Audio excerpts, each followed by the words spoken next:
কুল হুয়াল্লাহু আহাদ আল্লাহুস সামাদ লাম ইয়ালিদ ওয়া লাম ইউলাদ ওয়া লাম ইয়াকুল লাহু কুফুয়ান আহাদ।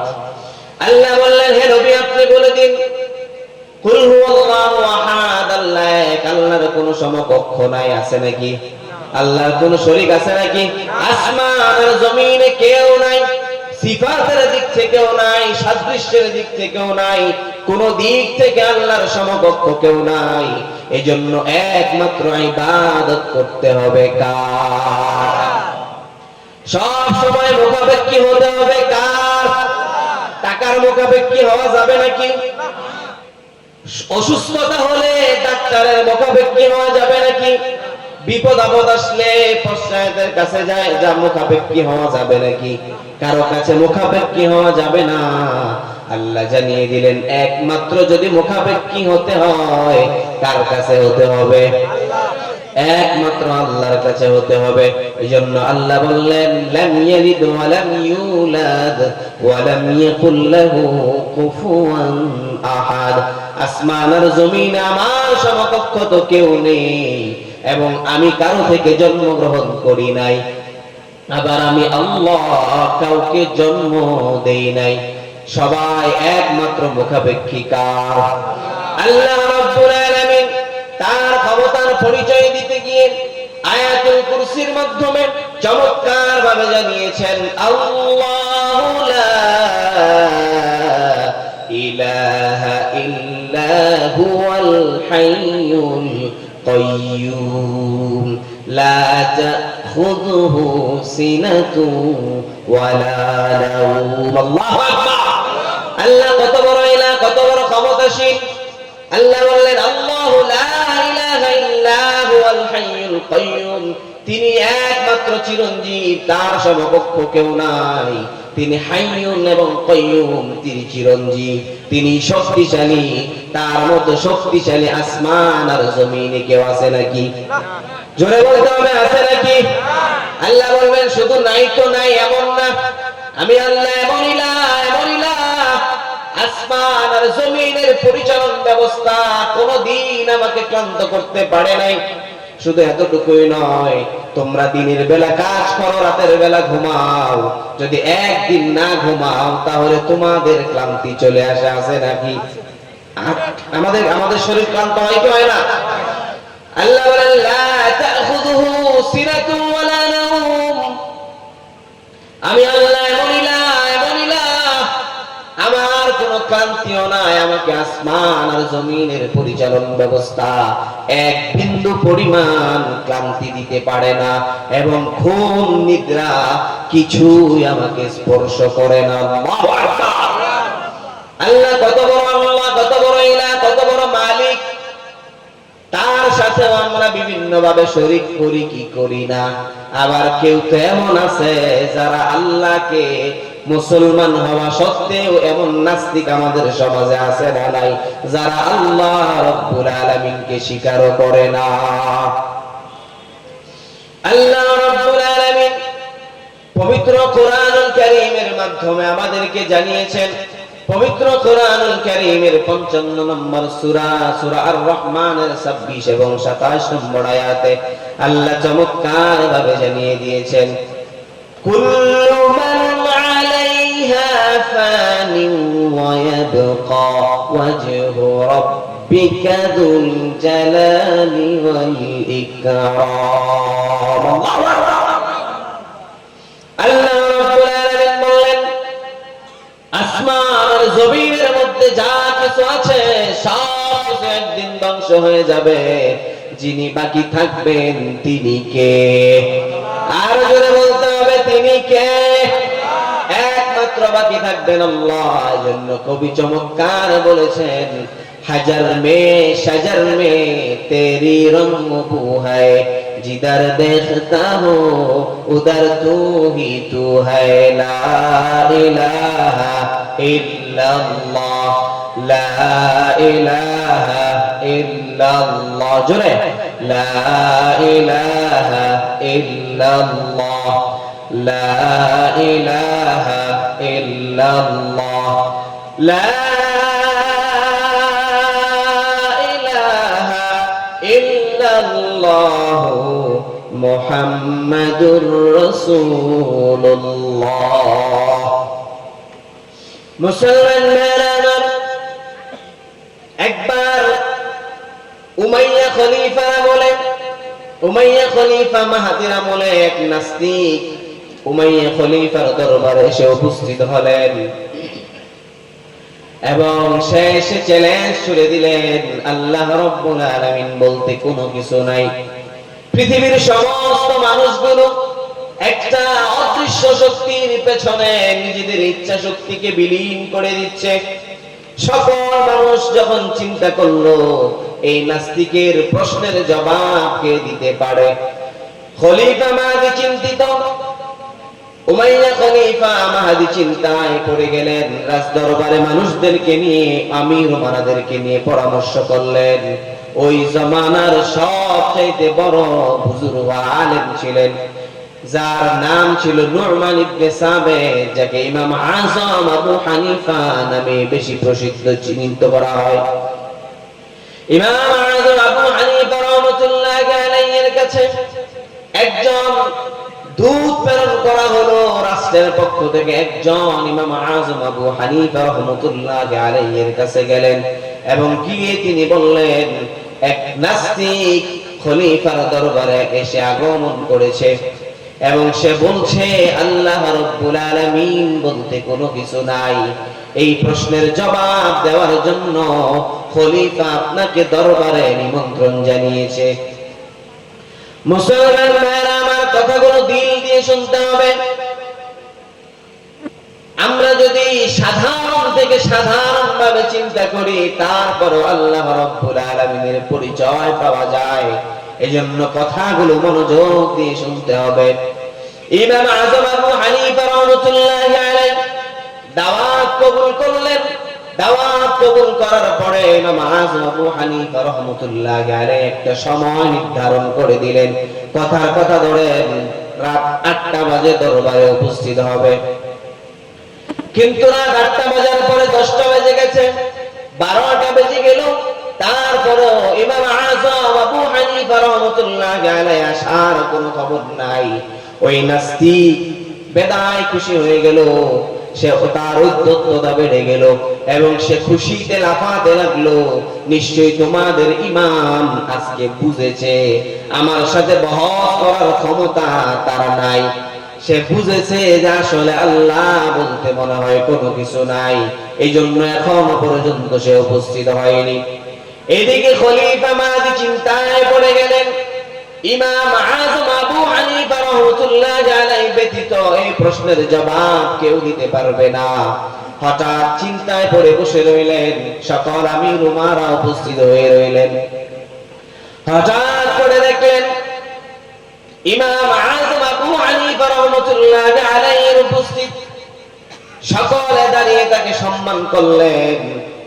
সকলে দাঁড়িয়ে সম্মান করার পরে আমির উমাইয়া খলিফা মাহদী জিজ্ঞেস করলেন, হযরত আপনার আসার কথা ছিল ৮টা বাজে, এখন রাত ১টা বাজে, এতক্ষণ পর্যন্ত আপনি দেরি করার কারণ কি? এখানে গভীর মনোযোগ দিয়ে শুনতে হবে।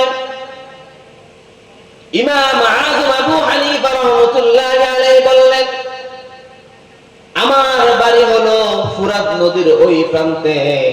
আমি যখন নদীর কাছে আসলাম, এসে দেখলাম কোনো নৌকা নাই, মাঝি নাই, কোনো কিছু নাই। হঠাৎ এমন কিছু আশ্চর্য ঘটনা আমার সাথে ঘটলো, যেগুলো দেখতে দেখতে এই পার আর ওই পারে আমার কিছুক্ষণ দেরি হয়েছে। ইমাম আযম আবু হানিফা রাহমাতুল্লাহি আলাইহি বলতে শুরু করলেন, আমি যখন নদীর ওই প্রান্তে এসে পৌঁছলাম, তখন দেখলাম নদীতে কোনো নৌকা নাই, মাঝিও নাই, কেউ নাই। আমি দাঁড়িয়ে চিন্তায় পড়ে গেলাম কেমন করে নদী পার হব। হঠাৎ করে দেখলাম নদীর মাঝখান থেকে কিছু তক্তা ভেসে উঠলো। তক্তা চিনেন আপনারা? হ্যাঁ, গাছ ফাড়ার পরে কি তক্তা হয় না, ওই তক্তা।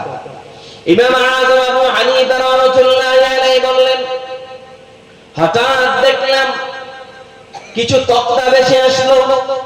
অতঃপর আবার কিছুক্ষণ তাকিয়ে থাকার পর দেখলাম কোথ থেকে যেন কিছু প্যারাগ আসলো। প্যারাগ এসে ওই তক্তাগুলোকে একত্রিত করলো। আর কিছুক্ষণ দাঁড়িয়ে থাকার পর আবার দেখলাম ওই তক্তাগুলো কোথ থেকে যেন আলকাতরা এসে প্রলেপ দিয়ে গেল। এই দৃশ্য দেখতে দেখতে দেরি হয়ে গেল। নদীর স্রোতের উল্টো দিকে ওই নৌকাটা আমার কাছে আসলো, এসে থামলো। আমি নৌকার মধ্যে উঠলাম। নৌকার মধ্যে উঠার পরে ওই নৌকা আমাকে নদী পার করে দিয়ে আবার কই যেন উধাও হয়ে গেল। এই কথাগুলো শোনার পরে ওই নাস্তিক চিৎকার করে বলছে, ও ইমাম, তোমাকে আমি অনেক বড় ইমাম মনে করতাম, লোকেরাও তোমাকে ইমাম আজম বলে, সকলের চাইতে বড় পণ্ডিত, বড় আলেম মনে করে। কিন্তু তুমি যেই কথাগুলো বললা, নিশ্চয়ই এই কথাগুলো নাদানি আর বেকুফি আর বাচ্চাদের কথা ছাড়া আর কিছুই নয়। এবার ইমাম আজম আবু হানিফা রাহমাতুল্লাহি আলাইহি বললেন, নিতান্তই কি আমার কথাগুলো বাচ্চাদের মতো আর বেকুফি, এগুলো ছাড়া আর কিছুই নয়? এবার ওই নাস্তিক বললেন, হ্যাঁ হ্যাঁ, তুমি নিশ্চয়ই বেকুফের মতো কথাবার্তা বলছো। এবার ইমাম আযম আবু হানিফা রাহমাতুল্লাহি আলাইহি বললেন, আচ্ছা, যদি সামান্য একটা নৌকা কোনো বানানেওয়ালা ব্যতীত বনতে না পারে, চালানেওয়ালা ব্যতীত চলতে না পারে, তাহলে গোটা পৃথিবী, আসমান আর জমিন একজন বানানেওয়ালা ব্যতীত কেমন করে চলে? নাস্তিক এই কথা চিন্তা করার পরে সাথে সাথে সে চিন্তা করলো, আসলেই তো কথাটা ঠিক। আমি যে মনে করি আল্লাহ বলতে কোনো কিছু নাই, আল্লাহ যদি না থাকতো এই আসমান আর জমিন কে পরিচালনা করছে? একটা নৌকা যদি এমনি এমনি চলতে না পারে, তাহলে গোটা পৃথিবী, আসমান আর জমিন মালিক ছাড়া কেমন করে চলে?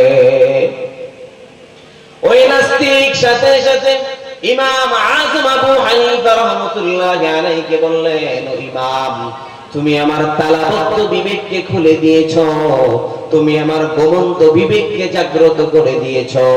আমি আর এক মুহূর্তে দেরি করতে চাই না।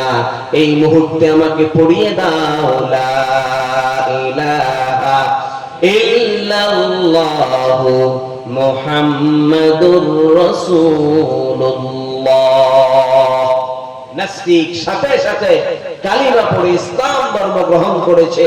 আমার আল্লাহ রাব্বুল আলামিন বলেন, তোমরা যদি আমি আল্লাহর পরিচয় পেতে চাও, খুব বেশি দূরে যাওয়ার দরকার নাই, তোমরা আমার সৃষ্টির মধ্যে দৃষ্টি দাও, তাহলে আল্লাহকে খুঁজে পাওয়া যায়। কথা বলেন ঠিক কিনা? মুসলমান ভাইরা আমার, ইমাম শাফি রাহমাতুল্লাহি আলাইহি কোন একজন ব্যক্তি জিজ্ঞেস করেছিল, ইমাম, তুমি কি আল্লাহ রাব্বুল আলামিনকে বিশ্বাস করো? ইমাম বললেন, হ্যাঁ হ্যাঁ, অবশ্যই বিশ্বাস করি। ইমাম শাফি রাহমাতুল্লাহি আলাইহি বললেন, তুমি যদি আল্লাহ রাব্বুল আলামিনকে বিশ্বাস করো, তাহলে তার একটা প্রমাণ আমাকে দাও। ইমাম শাফি রাহমাতুল্লাহি আলাইহি বললেন, আল্লাহ রাব্বুল আলামিনের পরিচয় দেখার জন্য, জানার জন্য খুব বেশি জ্ঞানের প্রয়োজন নাই, খুব বেশি সূক্ষ্ম জ্ঞানের প্রয়োজন নাই। যদি তুমি তুত গাছের পাতার দিকে তাকাও, তাহলেই তুমি আল্লাহর অস্তিত্ব জেনে যাবে। যদি তুমি তুত গাছের পাতার দিকে তাকাও, তাহলে আল্লাহর পরিচয় পেয়ে যাবে। কারণ তুত গাছের পাতা যদি ছাগলে খায়, তাহলে গোবর হয়ে যায়। আর একই পাতা যদি হরিণে খায়, তাহলে মৃগনাভি হয়, যা থেকে কস্তুরী তৈরি হয়। আর যদি এই পাতাটাই রেশম পোকায় খায়, তাহলে রেশম বের হয়। এবার বুঝে থাকলে বলুন, এই পাতার কোন গুণ আছে নাকি? যে আল্লাহ এই পাতা তৈরি করেছেন, সকল গুণ তার, সমস্ত গুণ হলো আল্লাহ। তাহলে এক একজন খাওয়ার পরে এক এক রকম হতো না, সকলের এক রকম হতো। অর্থাৎ এই পাতা থেকে বোঝা যায় আল্লাহ রাব্বুল আলামিন একজন আছে না নাই? আরো জোরে বলতে হবে, আছে না নাই?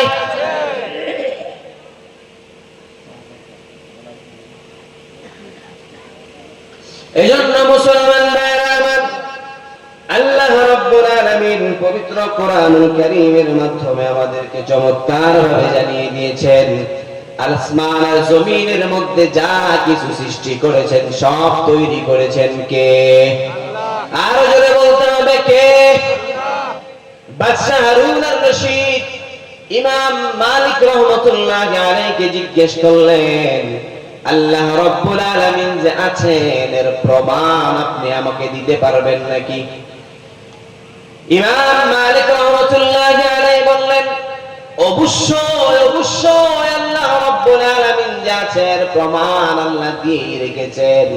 কারণ আল্লাহ রাব্বুল আলামিন আসমান আর জমিনের নিচে কত মানুষ তৈরি করেছেন, এই মানুষের মধ্যে তাকালে আল্লাহর পরিচয় পাওয়া যায়।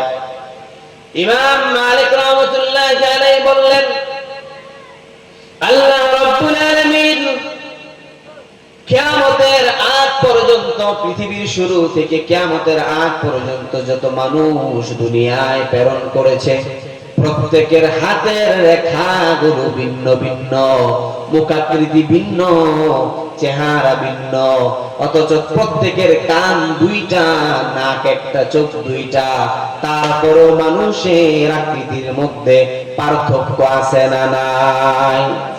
এগুলো যিনি তৈরি করেছেন তিনি কে? আল্লাহ রাব্বুল আলামিন বলেন, জানোনি আমি কেমন ইলাহ?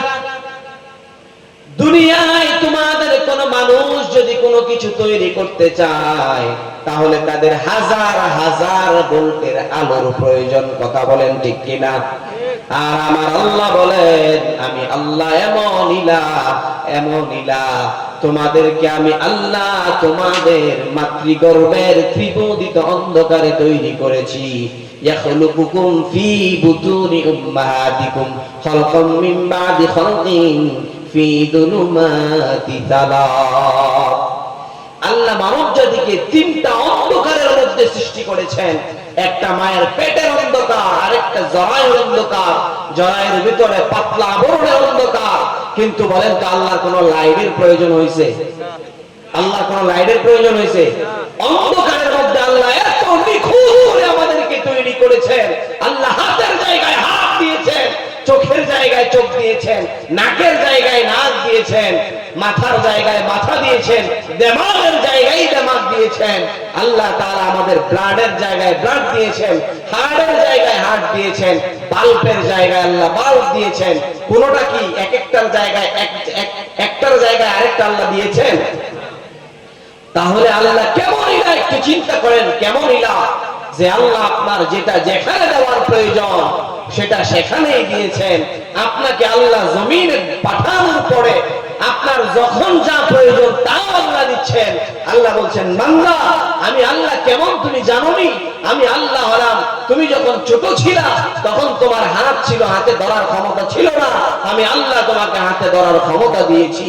তোমার চোখ ছিল, দেখার ক্ষমতা ছিল না, আমি আল্লাহ তোমার চোখে দৃষ্টি শক্তি দিয়েছি। তোমার কান ছিল, তুমি শোনার ক্ষমতা ছিল না, আমি আল্লাহ তোমাকে শ্রবণ শক্তি দিয়েছি। তোমার মাথা ছিল, তোমার চিন্তা করার ক্ষমতা ছিল না, আমি আল্লাহ তোমাকে চিন্তা করার বুদ্ধি দিয়েছি।